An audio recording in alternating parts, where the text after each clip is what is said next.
Welcome to Deal Shredders. We are your hosts, David and Greg. We are local Nashville investors, cash buyers, and real estate agents who love to analyze your deals. In episode 2, we break down all the details of downzoning property with our buddy Eric Hensley. Tune in to hear more about this great land detail and all the fun quiet title issues he had. What's up, guys? Welcome to Deal Shredders Volume 2. David Morgan and Greg Farricielli here with our good friend, Eric Hensley. Guys, thanks for tuning in. We appreciate it.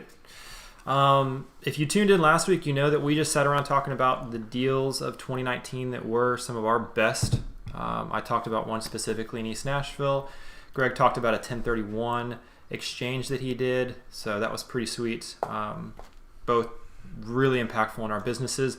We decided to bring in a good buddy, Eric Hensley, talk about some of the deals he's been doing. Most specifically this week, we're going to talk about the best deal of 2019. So my question, is there a specific one that kind of comes to mind?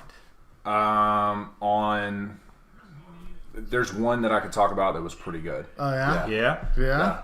How good was it? It was $82,000. All right. Okay. That's pretty solid, man. All right. And where in town was that? You can give as much information as you want. Or as absolutely, yeah. So it was 510 Fisk. Okay. So it was just land. It was a commercial CS zone lot, and it was unbuildable at the time. Okay, so unbuildable because it was not on. It was something about an ulterior. It wasn't on a main ulterior, but it was a CS lot, so you could not build residential. So it wasn't part of the adaptive residential? Yeah, so it wasn't on the main arterial, so it couldn't be used as... So it was like in a more of a residential area, commercially zoned. Correct. So... Okay.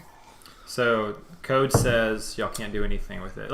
Yeah. So, okay, before we go there, let's back up. How'd you find the deal? So a lot of my deals are from other people.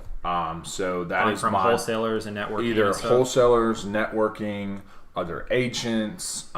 They just know that you bring them they bring you a deal, you can close, make it happen. Correct. So they bring me a deal. My number one thing is I will not put something on a contract if I don't intend to close it. That's Guys, did you hear that? If you're listening, you're a wholesaler. If you need buyers, you got to buy right here. He's a closer.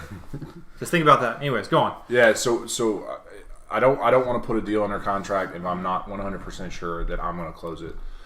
So with this one in particular, it came from another wholesaler. So it was another wholesaler. So another person actually had it under contract directly with the seller. No. So what happened was they had already did their research and they couldn't do anything with the lot. They're like, hey Eric, I know you do land. Here you go. I don't want anything to do with it. Here's the seller. Here's everything. I paid him a couple of grand. So they just basically passed off a warm lead to you, kind of. So Correct. He was like a bird dog, kind right. of. And he's like, hey, I don't have anything to do with this, and just passed me off the lead. Cool.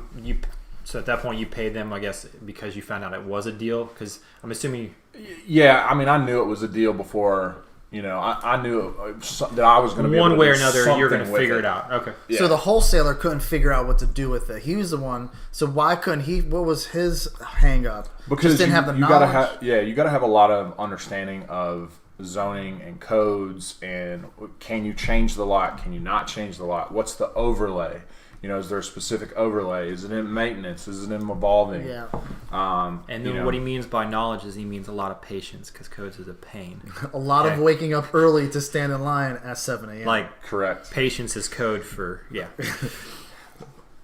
All right. So the gentleman was older, phenomenal guy, great guy. Actually, I'm buying another lot from the same seller as we speak, but went sit down with him. And I offered him $70,000 for the lot in its current condition. So back up a little bit. We got a CS zone lot. What was the dimensions of the lot? It's 32 by 38. So it's small. It's a pretty small lot. So you can't do more than a single build on it, I'm assuming. So all right. Okay. Yeah. That's what most people think, right? Right. So with the CS zoning, you couldn't. But if I downzoned it to MUL or MUN, then with the overlay, I could build with no setbacks. Oh, Except for there was a front 10-foot and a rear like 20 foot, right? But I could build to the line because it was CS beside it and an alley on the other side. So you had an alley, and what was on the other side? A CS commercial lot. So you didn't have the landscape buffer. I didn't have anything. So you had 5 foot from that lot. No, I didn't have anything. So you literally went into the property line. Yeah. So guys, if you're tuning in, you're understanding, or you don't understand, setbacks are basically what code says. Like, let's say that this line on the table, if you can see it, is the property line. Codes will say, hey, you can't build a house or a commercial piece of property so close regardless. So different types of zoning have different setback requirements. Residential, usually it's 5 foot. Sometimes it's 10. Commercial can be all sorts of things. Sometimes it can be really restrictive, but sometimes it can be really in your favor. In this situation, you literally had no buffer, so it's like all the way up to the property line you could build something, which what that means is his building envelope is significantly larger than a normal lot. Right. Yeah, because even on a collector's street, sometimes there's 50. Yeah. Yep. And so, so I do what I normally do. I have an engineer that I work with quite a bit, and I called him and I said, hey, here's what I have. What can I do with it? So did that engineer help you figure out what you can do as far as zoning, policy, and all that stuff 100%. also? Yeah. Okay, so that's So where he's the helping you knowledge. concept plan and all that kind of stuff. Got it. That's right. So that's not something as a developer or an agent or a wholesale that you would really know without the knowledge of an engineer. So You can learn it. You but can learn it, but no. So if you're going to mess with raw land, I would say the number one person you want on your team is an engineer that will pick up the phone. Okay, so here's a question for that. So what is the cost of an engineer to do something like that? I know it's a small lot, but So start to finish, I paid $4,800. does that include your survey and your site plan and everything? And the rezone, the down zone. Due diligence. and Okay, so the basically- rezone, half of the $2,200 for the rezone right there. Correct. So you only spent like what, $3,000 or something to figure that out. Right. And That's a hell of a $3,000. Yeah. So we did. It was good. So we talked to them quite a bit about making sure that we understood what was going on, and it worked really well. So the biggest thing with the rezone though is I've done quite a few rezones, Sure. but I've always changed the zoning. I've never downgraded something. Yeah, you've always probably tried to increase density. Correct. I've never went from commercial to residential. So is that different, or are they more favorable? It was much more favorable. It went like I didn't even have to show up. They just Really? approved first reading, approved second reading. Everything was good. Third reading, done. So that took about 3.5 months. Which is really quick It was really for quick. a rezone. Yeah. Not only that, but I got in the contract. I required the rezone to close. Contingent upon approval. Correct. All right, so back up a little bit there. So we got a civil engineer. We knew we had something there. You got it locked up with the seller. Now tell us about more about the contingencies. Now, and do you use your own forms or? Yeah, so I use a 2-pay contract. It is the contract that I had my attorney put together that works best for me. Sure.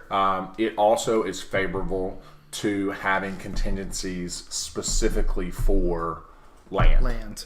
So you had a specific rezone on there to a certain zoning code by a certain time, more or less? No, so what I did is I blanketed it. I just said if it gets rezoned, it doesn't matter the time, then I'll close 30 days after that rezone. Okay, so you made it really open-ended for you, and the seller already had rapport with you. Right. You're the best person for this lot because you're doing the most due diligence. You know the most about it. So Right. if he's going to get the most money, it's going to be from someone like you. And I told him if I did not do it, I would give him all of my due diligence materials Sure. that I did for free. And he can pass it on and do Right. whatever he wants with And I it. showed him my check that I wrote to the engineer. I showed him, I made sure he understood, I'm spending money. I'm spending money. And then also on the contract, did you put any earnest money deposit down? So I put $500. Okay, so is Yeah. that refundable? I'm assuming that's refundable? Nope, I gave it to him. So I said, hey, this is what we're doing. This is how we're doing it. So you just gave it to him for his time and efforts. I mean, a lot of people don't do that. Yeah. And it was $500. I wasn't, Yeah. it wasn't that Not worried about it. big a deal. Sure. So everything was going good. I started kind of talking to people. Hey, what would this be worth to you? What would that be worth to you?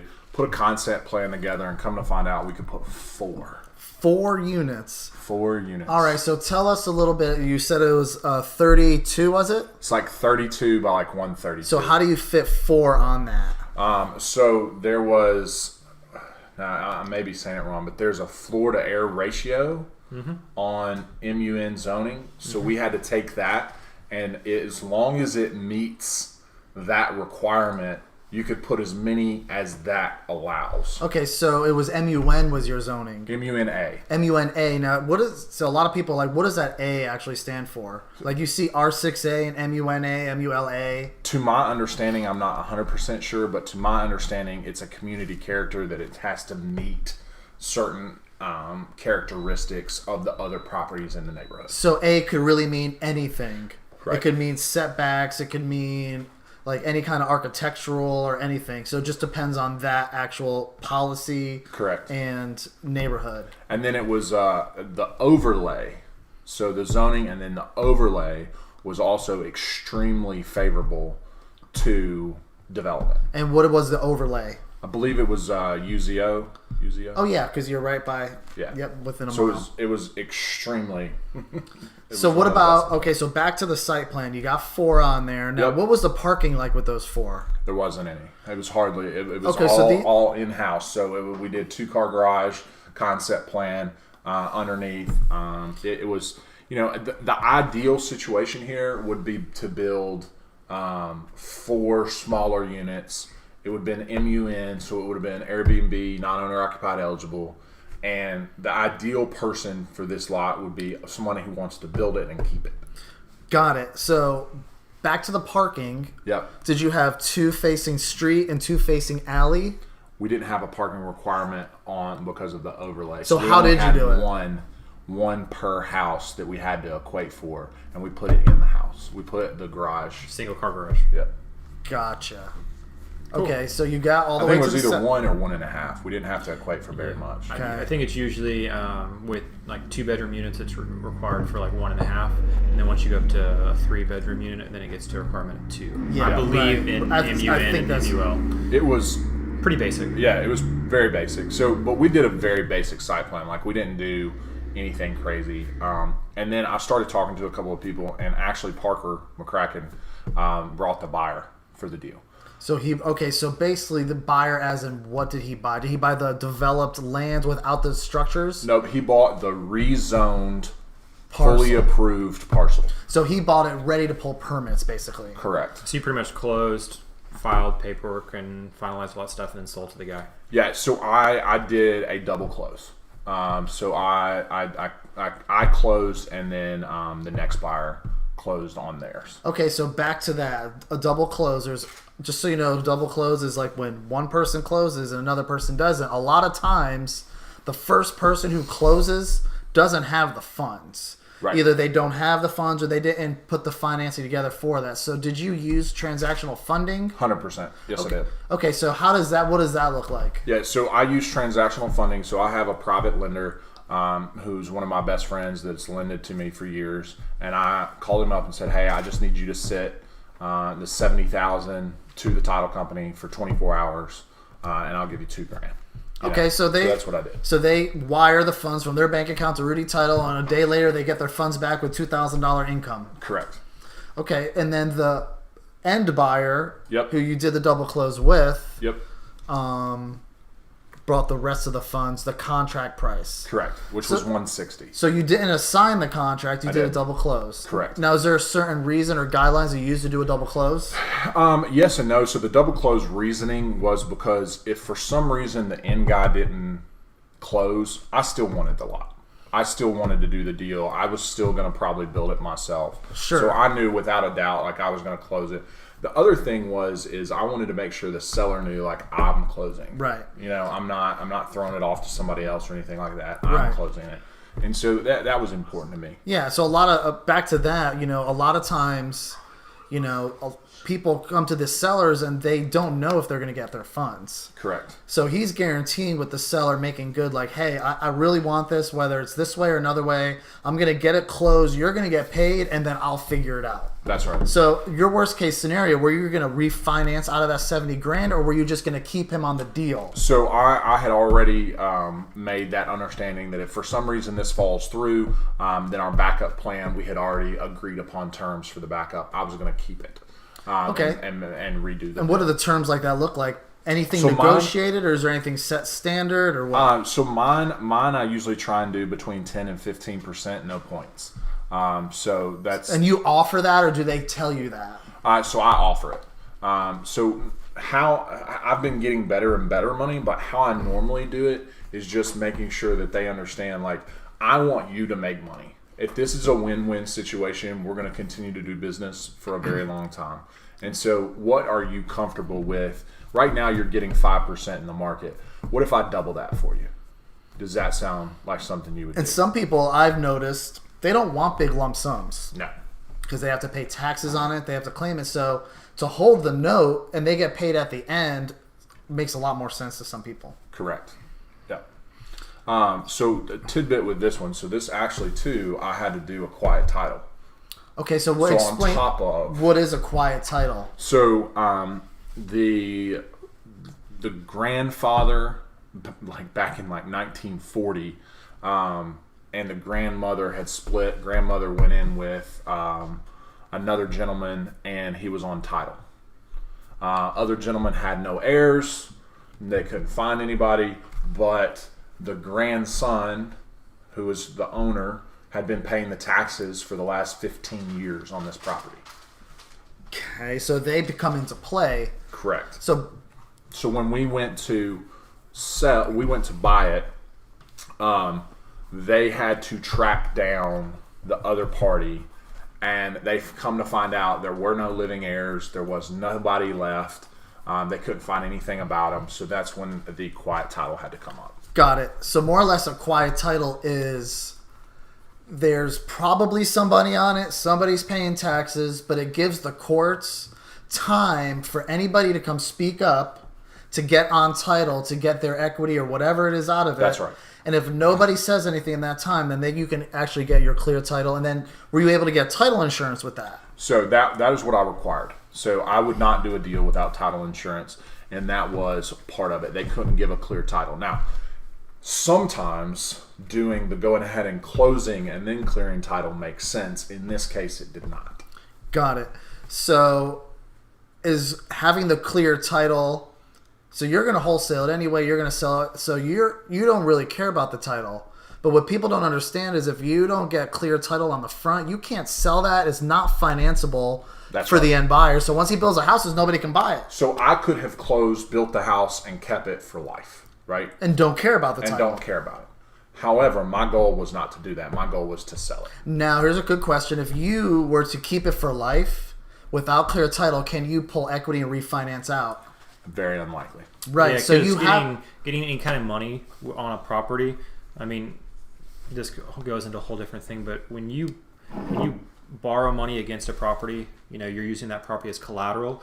A lender always requires that there's two forms of title insurance. There's the lender's title policy, which ensures the amount of money they've lent against the property, and there's the owner's policy, which is the title insurance policy that's against the value of the property, which is a lot of times more than what's being borrowed against it. So if you don't have clear title, then no lender is going to ever give you money because you can't give a warranty deed with title insurance to them. So the only way you'd be able to build on that would be cash, and you do it yourself. Right, and that's one thing you need to tell your title company, because if you have it under contract for a certain amount and there's an assignment fee on it, you want the title insurance to be for the full amount, including the assignment fee. That's right. That's right. All right, so look, you got it for $70.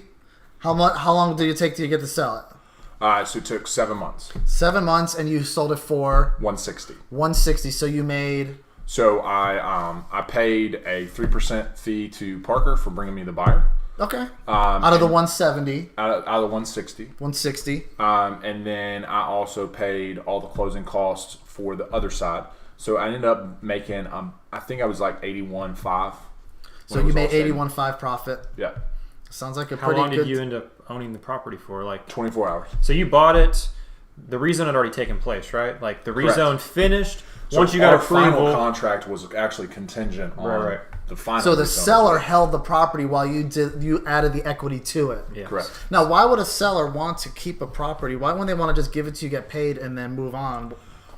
So I offered that at a much reduced price. Because there's more risk. Correct. Yeah. And they wanted their number. So they were able to wait 7 months and get X amount more. Right. Correct. Well, in that And situation, you did all the work. Correct. I'm assuming in that situation, you're like, hey, I'll buy it from you, but if you just want to give it to me right now, it's probably going to be 25, 30, 40 grand versus, hey, Yeah, right. I offered 40. Yeah, so, hey, you can get 40 now, or you can wait until I get this done, and if it happens, you'll get 70. If you're willing to wait an extra 3, 4, 5, 6, however many months, you'll get an extra 30 grand. If you're not doing anything with the property, Well, not only that, but they couldn't sell it. Right. So without me clearing the title, they weren't going to be able to do Yes. anything with So it. not only could it be rezoned to add value, you had to clear the title, you had to do all kinds. You had to. And the title clearing cost me $5,000. Right. So in total, I spent about $9,000 before I even. Yeah, so you're in it for Yeah. 80, and then you sell it for 160, you back out your expenses. And all. So who did the clearing of the title? So Tressler Title, Todd Tressler, And that's who cleared the title. closed the transaction also? Mm-hmm. So your closing attorney can do that. They can. Yeah. But just be very careful on who you're using. The guys that I used were very professional.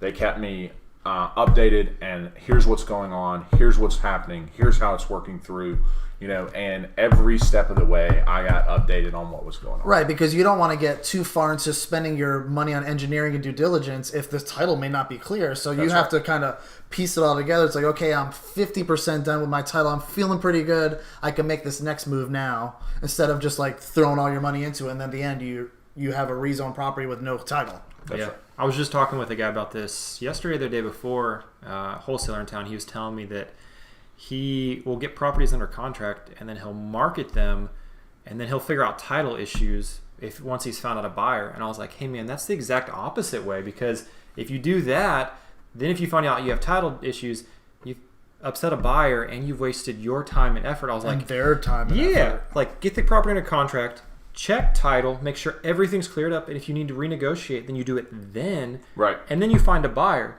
because title issues will kill deals all day long and twice on Sunday. It's like, if you don't deal with that now, there's no way we're going to, even if you find a buyer later, you've just burnt that bridge. I agree. Cool. Well, awesome, man. Thanks for that information and telling us about how that deal went down. I'm sure hopefully people learned. Does anybody have any questions out there? Where are we at with questions? I can't really scroll through to see what's going, if anybody has a question. Someone wants to know, did Eric close and then rezone? Yes. No. No, wait. No, yeah. Sorry. So the question is, Eric, did you close first and then do the rezone? No. So yeah, rezone was, yeah, because the contract was contingent upon The it. contract was contingent on the rezone. Rezone happens and then closed, took title, and then sold to the next buyer. Correct. And someone would also like to know, how much did you pay to complete the quiet title? So how much did you pay? $5,000. $5,000 to Yeah, complete so the quiet 20 title. It was $2,500 up front and then $2,500 at the end.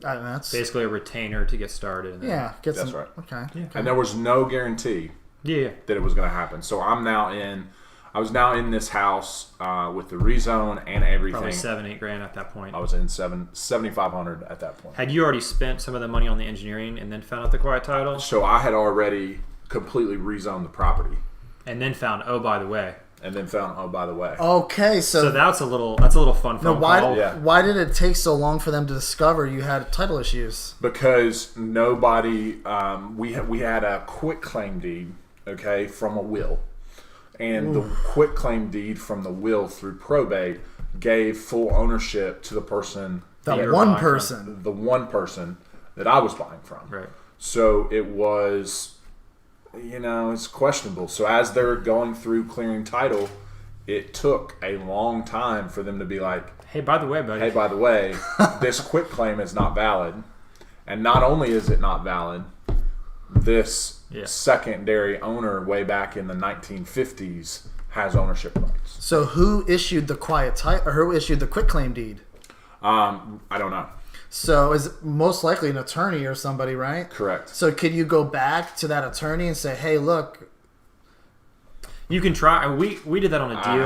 haven't, but We did that on a deal last. I mean, there's damages with year. $5,000 in damages to get a quiet title."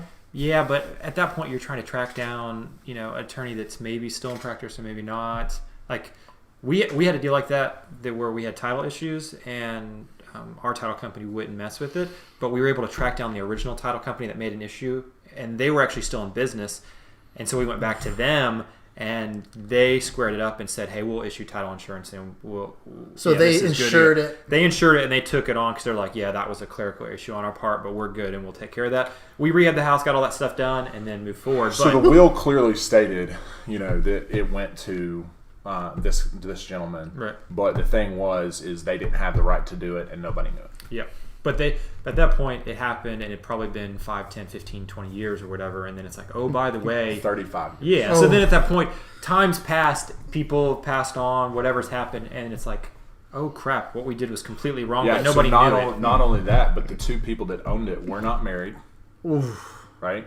And the gentleman had no kids. Oh, So, we had to track everything down. Yeah, It was that fun. is nuts. Yeah. Yeah. But it ended up being a great deal. Oh, yeah. Well, and had you done anything like this, or was it like you knew that you could make it happen, and you were just learning kind of along the way, or? So, I'm Because that's a lot of stuff. Like, you dealt with a down zone, you dealt with an unbuildable lot, and you dealt with a quiet title, and then you still made like a hefty $80,000. How many pieces of that puzzle had you actually done before where you're like, oh, I can take care of this, but these I got to call, None. Okay. So you're just like rolling the dice here. Let's see what happens. I mean, that's how you do it. Yeah. So I'm a little bit different. Like I figure that within reason, it's going to cost me $5,000, right? But I'm going to know how to do everything, what went wrong, how to change it. I had split some lots before, and I have increased zoning before, but I had never downgraded, right? And I have never dealt with a quiet title issue. And then, but I mean, it's a phenomenal experience. Yeah, you learn a ton. To go And through it. if something pops up like that in the future, you're like, cool, bring it on. It's just Right. another day in the office. I mean, that's what you do. You paid $5,000 for your education, the worst case scenario, but then you got paid $80,000 to learn it. That's right. Okay. Cool. All right, any more questions over there? Looks like we're good, guys. So we're at episode 2 deal shredders. Mr. Eric Hensley, who is a buyer in Nashville area, Clarksville area, and he closes. So Yeah. I guess I'm going to have Colleen come hit end live video, and we are done. See you guys later. Y'all have a wonderful day.